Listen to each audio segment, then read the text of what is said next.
Mathematizing the Seed Library. What is it? This seed library is located inside the South Broadway Cultural Center library.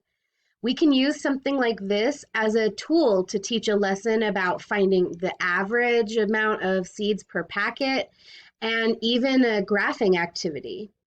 Students in the community around East San Jose Elementary School can use this as a resource for collecting mathematical data and cultivating a garden.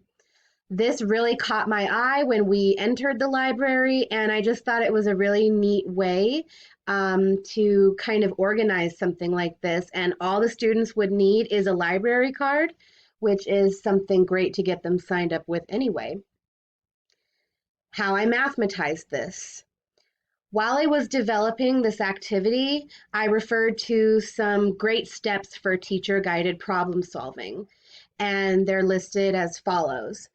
Understand the problem situation, problem solving, explain the problem solving, discussing and reviewing the problem solving, and generating problems. So those steps I kind of use to guide myself through the lesson and just generally um, check for students' understanding and allow them to learn from each other as well.